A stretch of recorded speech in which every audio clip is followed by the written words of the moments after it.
تو at the and انہوں نے ان کو کہا کہ جی آپ کا کوئی ظاہر علاج نہیں ہے سوائے ٹرانسپلانٹ کی. بٹ اللہ کا شکر ہے کہ سورہ رحمان کے ساتھ اب ٹھیک ہیں. کل ہم سب کو لے کے وہ للہ گئے ہوئے تھے اور وہاں پہ وہ بیٹھے رہے بابا جی کے پاس کافی ٹائم. تو اصل بات جو اس سارے میسیج کا ہے، جو اس سارے اس کا ہے کہ جو اصل اس کی روح ہے کہ ایک تو آپ یہ گوڑے اور گٹے چومنے والوں سے، جس طرح طارق بابا نے اور ڈاکٹر صاحب بار بار کہتے ہیں، ایک تو ان سے بچیں، اور دوسرا دعا آگے بتائیں. جتنا آپ آگے بتائیں گے ایک تو آپ کا ایکسپیرینس جو ہے وہ بہت بڑھتا ہے. اور پاکستان یا میں تو اور افغانستان میں خصوصاً ڈاکٹروں کی ویسے ہی بہت کمی ہے. لیکن یہ جو دعا والا سسٹم ہے، یقین کریں آپ کہ میں نے ڈاکٹری میں وہ رزلٹ نہیں حاصل کیے جو میں نے یہاں پر پائے. ایون میں آپ کو ایک کیس کا بتاؤں کہ جو رینل سکین بہت ایڈوانس ٹیسٹ ہوتا ہے، جس میں ہم پتہ چلتا ہے کہ یہ گردہ کتنے % کام کر رہا ہے، اور کلیئرلی گائیڈ لائنس کہتی ہیں کہ 20% سے بلو ہے تو آپ نیفریکٹومی کر دیں. اور جو مریض تھا وہ FBR کا ڈائریکٹر ریٹائرڈ ہے، ابھی بھی شاید وہ سن رہا ہو، گلگت کا ہے، اور ان کا نام بھی نذیر ہے. تو ان کا یہ سکین تھا، اور اس سکین پہ جو ان کا گردہ تھا وہ صرف 3% کام کر رہا تھا، صرف 3%، جو کہ کسی گائیڈ لائن میں نہیں ہے کہ آپ اس کو بچائیں. ساری گائیڈ لائنز لوکل ایکسپرٹیز یہی کہتی ہیں کہ آپ یہ گردہ نکال دیں. ہم نے اس کیس کو اوپن کیا، بٹ اوپن کرنے سے 2 دن پہلے میں نے ان کی فیملی ان سے ملنے آئی ہوئی تھی، تو ایوننگ راؤنڈ میرا تھا. میں نے راؤنڈ کیا تو میں نے دیکھا کہ اس کے بچے جو ہیں وہ، اسپیشلی اس کی جو ایک بچی تھی وہ بیچاری رو رہی تھی. تو میرے دل میں آیا کہ ان کو میں دعا کرواتا. تو میں نے انہیں دعا کروائی، اور 2 دن بعد ہم نے اس مریض کو OT میں شفٹ کیا، ایکسپلور کیا. تو مجھے سر نے، جو میرے ہیڈ آف ڈپارٹمنٹ تھے، انہوں نے کہا کہ نصرت اللہ تم نے مجھ سے غلط سائٹ کڈنی اوپن کروا دی ہے، کہ تم نے کیا کیا ہے. تو میں بھی ظاہر ڈر گیا کہ ظاہر ہے تو اگر ایسا ہوا ہے it is a big crime. تو میں نے کہا نہیں سر ایسا نہیں ہو سکتا. انہوں نے کہا نہیں، اس کا CT اسکین ذرا دوبارہ لگاؤ. ابھی سرجری کر رہے ہیں، سرجری چھوڑ کے انہوں نے CT اسکین پہ بھی وہی سائٹ تھی. پھر انہوں نے کہا کہ نہیں رینل اسکین ذرا لے کے آؤ، رینل اسکین پہ بھی وہی سائٹ تھی. تو الٹرا ساؤنڈ پہ بھی وہی. سارا کچھ کے باوجود میں نے کہا سر یہی سائٹ ہے، آپ یہ کریں، میں آپ کو بعد میں بتاؤں. تو ہم نے اس گردے میں جو صرف پتھر تھا چھوٹا سا، جس کی وجہ سے وہ گردہ فیل ہوا تھا، وہ پتھر نکالا اور گردہ بالکل نارمل تھا. اور یہ 2 دن صرف ہم نے وہ گردہ نہیں نکالا، اور آج تک وہ گردہ کام کر رہا ہے. اور اس بات کو تقریباً 7-8 سال ہو گئے. تو جو دوسری اس دعا سسٹم کی جو سب سے اصل اور سب سے خوبصورت بات ہے کہ آپ کے اپنے اندر چینجز جو آتی ہیں، جس طرح میری وہ نفرت ختم ہوئی. اگر میں آپ سب کے سامنے یہ بات کہوں، میں اکثر کہتا بھی ہوتا ہوں کہ دعا سے پہلے کی لائف، جس میں میری نمازیں تھیں، میری یہ باتیں فل فلیج تھی، سارا کچھ تھا.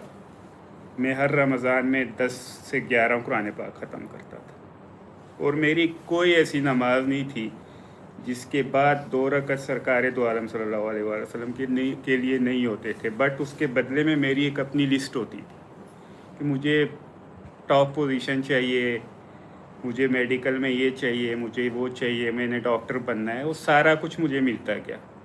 لیکن اس سب کے باوجود اگر میں اس لائف کو جو دعا سے پہلی تھی، اگر اس کو میں ایک وحشی اور درندے کتے کے ساتھ کمپیئر کروں، تو آپ یقین کریں کہ وہ بہت بہتر ہوگا مجھ سے. جو میری زندگی تھی، اتنی نفرت، اتنا میرے اندر وہ سارا کچھ تھا. دعا کے بعد مجھے پتہ چلا، ابھی بھی کبھی کبھی وہ بت پھر سر چڑھ جاتا ہے. لیکن جتنی آپ دعا آگے کروائیں گے، اتنا ہی آپ کو پتہ چلے گا کہ آپ خود کیا ہیں، اور آگے لوگوں کا ایکسپیرینس آپ کو. دوسری جو سب سے امپورٹنٹ بات کہ جس بندے کو آپ نے بتانی ہے، اس وقت جو آپ کے دل میں آئے وہ بتائیں. اگر کسی کو سورہ رحمان کا آپ کا دل میں آتا ہے تو صرف سورہ رحمان بتائیں. اگر کسی کے لیے آپ کے دل میں قصیدہ بردہ شریف آتی ہے تو وہ بتائیں. اور کسی کے لیے کوئی کلام آتا ہے تو وہ بتا دیں. اس وقت اپنے دل کی جو پہلی آواز ہے، بشرطے کہ آپ کا دل فوکس رہے آپ کے مرشد پہ. مرشد آپ کا وہی ہوتا ہے جس نے آپ کو پہلی بار دعا کروائی ہوتی ہے. دوسرا، کبھی دعا سسٹم میں آنے کے بعد آپ چاہے جتنی دعائیں کروائیں، کبھی آپ نے وہ نہیں بننا جس نے آپ کو دعا کروائی ہوئی ہے. ٹھیک ہے، ابھی شرمندگی کے ساتھ مجھے یہ کہنا پڑ رہا ہے، ظاہر لائیو ہوں، کہ ہماری اسلام آباد میں بہت اچھی ایک بابا جی کے کاکیوں کی بڑی اچھی ٹیم تھی، جنہیں ڈاکٹر بابا نے اس حالت سے نکالا، ان کے اللہ نے، ان کے بابا جی نے، کہ وہ خود سن رہے ہوں گے کہ وہ اپنی پہلی دعا کو یاد کریں نا ذرا، کہ وہ کس حال میں تھے. آج وہ دھڑلے سے کہتے ہیں جی ڈاکٹر جاوید کون ہے، فلانا کون ہے، فلانا کون ہے. تو اپنی وہ پہلی دعا جو ہے اس کو یاد کریں کہ آپ کون ہیں. آج آپ اگر